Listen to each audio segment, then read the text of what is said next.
प्रिय दर्शकों, ममता kitchen recipe में आप सभी का बहुत बहुत स्वागत है। आज हम गोंद अलसी मेवे के लड्डू बनाना बताएंगे, जो कि बनाने में बहुत ही आसान है और खाने में बहुत ही टेस्टी है और साथ में बहुत ही तेज़ी से दिमाग बढ़ाता है यह लड्डू। तो आइए फिर बनाना शुरू करते हैं।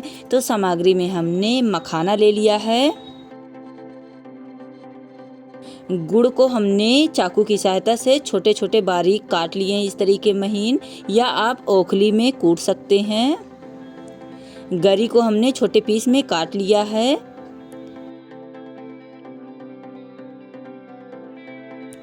काजू को हमने महीन काट लिया है। छुहारा हमने महीन काट लिया है और बादाम भी महीन काट लिए हैं। मेवे आप अपने पसंद से डाल सकते हैं, जैसे आप खाना पसंद करते हैं। किशमिश हमने ले लिया है। ये तरबूज का बीज है। खरबूज का बीज ले लिए हैं। चिरौंजी भी साथ में है।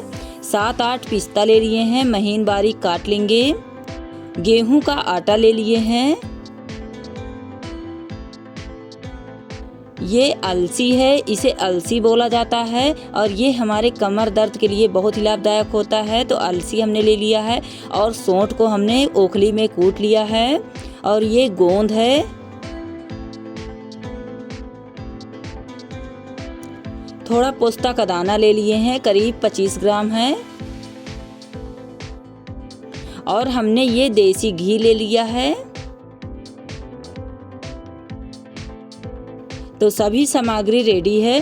तो आइए गोंद के, मेवे के, गेहूं के आटे के लड्डू बनाना शुरू करते हैं।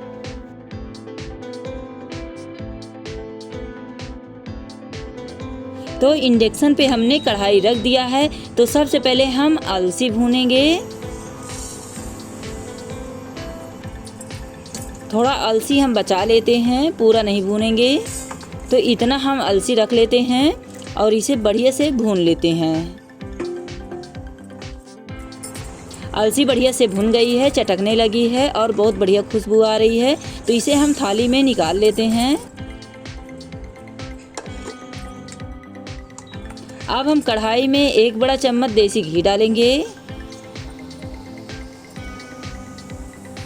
अब हम बादाम काजू भून लेते हैं। छुहारा हम नहीं भूनेंगे। इन दोनों को हल्का रोस्ट करेंगे, ज़्यादा रोस्ट नहीं करना है, हल्का से ही रोस्ट करना है। छुहारा हमने अलग कर लिया है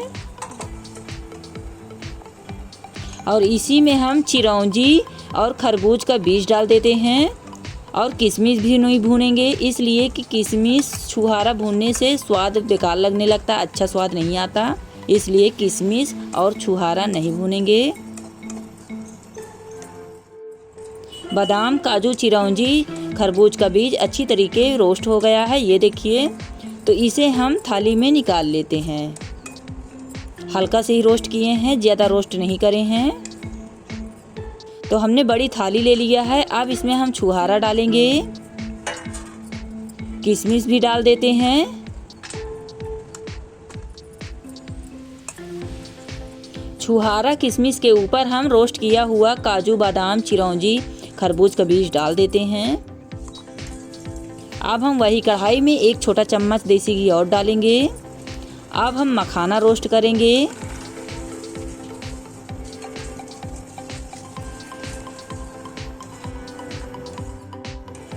मखाना भी बढ़िया से रोस्ट हो गया है और इसे भी थाली में निकाल लेते हैं।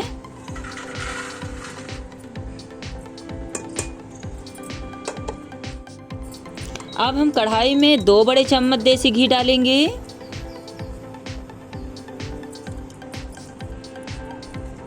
अब हम गोंद को फ्राई कर लेते हैं।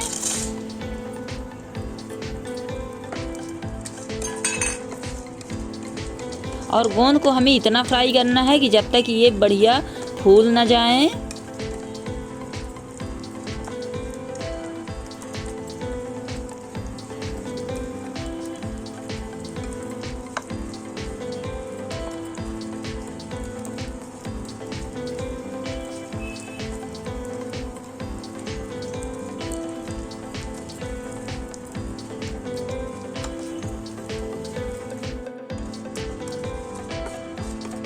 तो गोंद को हमने बढ़िया से चारों तरफ पलट पलट के फ्राई कर लिए हैं। ये देखिए बढ़िया तरीके से फूल गया है।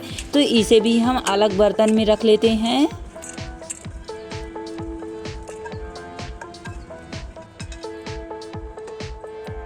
ये देखिए कितना बढ़िया फूला फूला गोंद हो गया है। अब हम वही कढ़ाई में नारियल भून लेते हैं। नारियल को हम हल्का रोस्ट करेंगे, ज़्यादा रोस्ट नहीं करेंगे।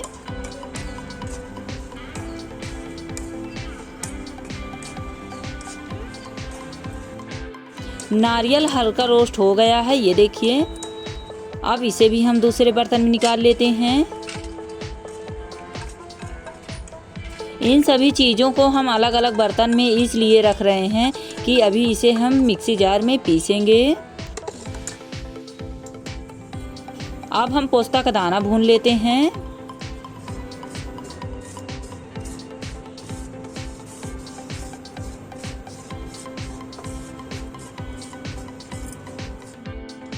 पोस्ता का दाना हमने हल्का रोस्ट कर लिया है। अब इसे भी निकाल लेते हैं और इन सभी को हम बड़े बर्तन में रख रहे हैं। जिसे हम मिक्सी जार में नहीं पीसेंगे उन चीज़ों को हम बड़े बर्तन में रख रहे हैं। अब हम वही कढ़ाई में 4 बड़े चम्मच देसी घी डालेंगे। गेहूं का आटा डालेंगे। गेहूं का आटा एक बार में नहीं भूनेंगे, इसलिए कि छोटी कढ़ाई है तो हम 2 बार में भूनेंगे।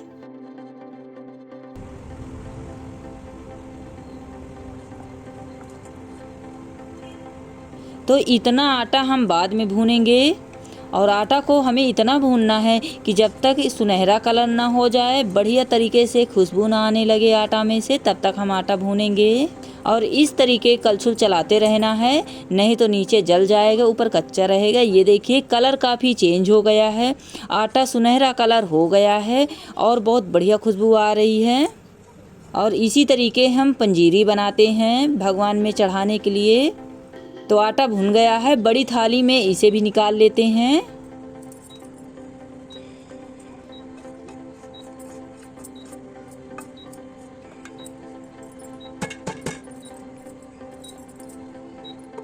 अब हम वही कढ़ाई में 5 बड़े चम्मच देसी घी डालेंगे। गेहूं का आटा डालेंगे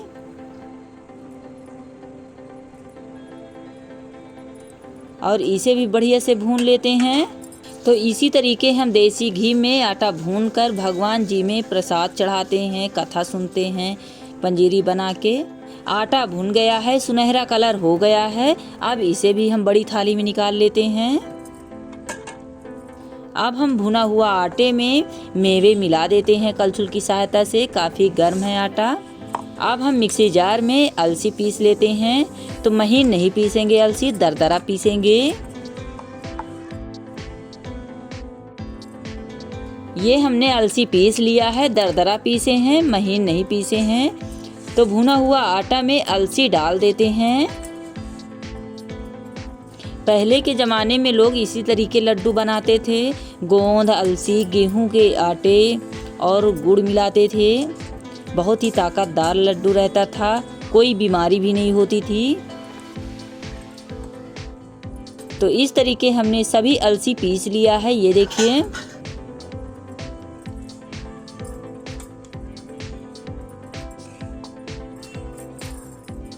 अब हम मिक्सी जार में सौंठ पीस लेते हैं। इसे हमने ओखली में कूट लिया था। ये हमने बिल्कुल महीन पीस लिया है। अब इसे हम चलनी में चाल लेते हैं।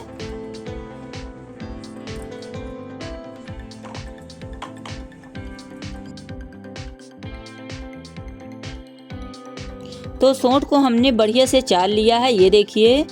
और ये जो बचा हुआ है तो इसे हम फेंकेंगे नहीं, इसे हम चाय बना के पिएंगे। अब हम गोंद पीस लेते हैं।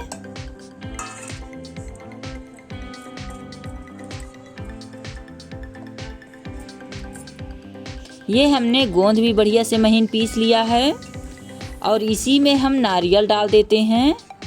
नारियल को भी पीस लेंगे। इसे महीन नहीं पीसेंगे, दरदरा पीसेंगे। ये देखिए इस तरीके हमने नारियल दरदरा पीसा है। तो इसे भी हमने बड़ी थाली में इस तरीके डाल देते हैं।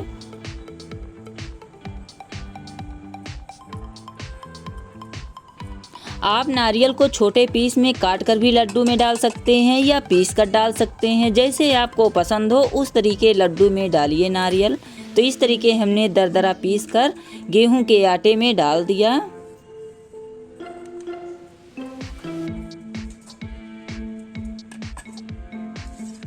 अब हम मखाना पीस लेते हैं।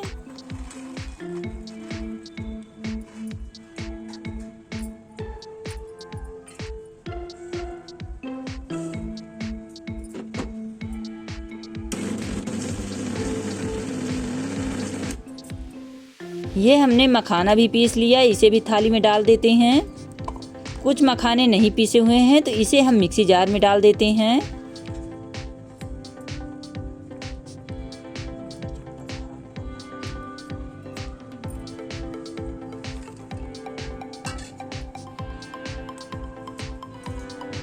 सभी मखाने हमने पीस लिया है, ये देखिए। अब हम गुड़ डालेंगे। आप गुड़ वाला लड्डू पसंद करते हैं तो गुड़ डालिए या चीनी का रवा डाल दीजिए, जिस तरीके आपको पसंद हो उस तरीके डालिए। और जो हमने अलसी बचा लिया था 1 मुट्ठी, तो उसे भी हमने डाल दिया और इन सभी को अच्छी तरीके मिलाएंगे। और चीनी के रवा वाला लड्डू से गुड़ वाला लड्डू बहुत बढ़िया रहता है, टेस्टी भी रहता है और हमारे सेहत के लिए लाभदायक भी रहता है। तो गुनगुना है तो इसे हम हाथों से मिला लेते हैं। और यह लड्डू बनाते बनाते हमें शाम हो गया है और यह लड्डू में करीब 2.5 से 3 घंटा समय लगता है। मगर यह लड्डू एक बार बना लीजिए, महीनों तक स्टोर भी रख सकते हैं, ये ख़राब नहीं होता। बहुत ही टेस्टी रहता है, बहुत ही लाभदायक रहता है। तो अच्छी तरीके हमने मिला लिया है।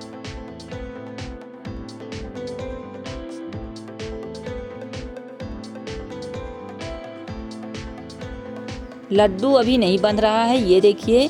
तो हम देसी घी मिलाएंगे। अगर आपके पास देसी घी ना हो तो सरसों का तेल गर्म करके उसे ठंडा करके गेहूं के आटे में मिलाकर लड्डू बना सकते हैं। अब हम अच्छी तरीके घी को मिलाएंगे। यह लड्डू खाने से आँखों की रोशनी भी बढ़ती है और बाल भी सफ़ेद नहीं होता। हमारे कमर दर्द के लिए बहुत ही लाभदायक होता है, घुटनों के लिए हड्डियाँ मजबूत करता है यह लड्डू। तो एक बार ज़रूर से ज़रूर बनाइए। अब हम लड्डू बना लेते हैं और हम मीडियम आकार में बनाएंगे। आप छोटा या बड़े आकार में बनाइए, जैसे आपको पसंद हो उस तरीके यह लड्डू बनाइए। तो आधा लड्डू हम इस तरीके बना लेते हैं और आधा लड्डू हल्दी वाला बनाएंगे।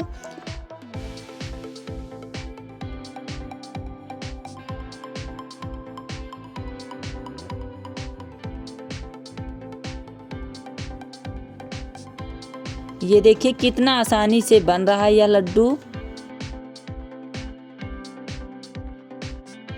और आपका लड्डू नहीं बन रहा है तो आप उसमें देसी घी की मात्रा ज़्यादा कर दीजिए और लड्डू आसानी से बनने लगेगा। अगर यह लड्डू जिसको एक बार खिला देंगे वह आपकी तारीफ़ ही तारीफ़ करते रह जाएंगे, थकेंगे नहीं। आधा लड्डू हमने बना के तैयार कर लिया है, ये देखिए। अब हम आधा लड्डू हल्दी वाला बनाएंगे। तो इसमें हम 3 बड़े चम्मच हल्दी पाउडर डालेंगे। हल्दी पाउडर भी चोट मोट दर्द के लिए काफ़ी लाभदायक होता है। 1 बड़ा चम्मच देसी घी डाल देते हैं। अब इन सभी को अच्छी तरीके मिलाएंगे।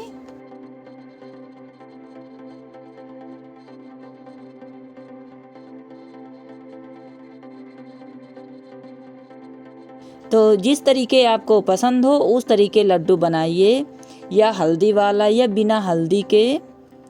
तो अच्छी तरीके हमने मिला लिया है। और यह लड्डू बच्चों के टिफ़िन बॉक्स में भी दे सकते हैं।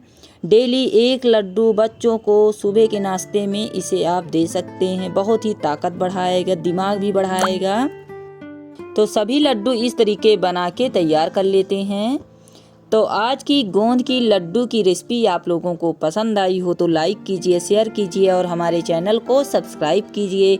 बेल आइकन दबाना ना भूलिए ताकि हर वीडियो अब तक आसानी से पहुंचे। हमारी रेसिपी शुरू से आखिरी तक देखने के लिए आप लोगों का बहुत बहुत धन्यवाद। ये लीजिए, हल्दी वाला लड्डू हमने बना के तैयार कर लिया है।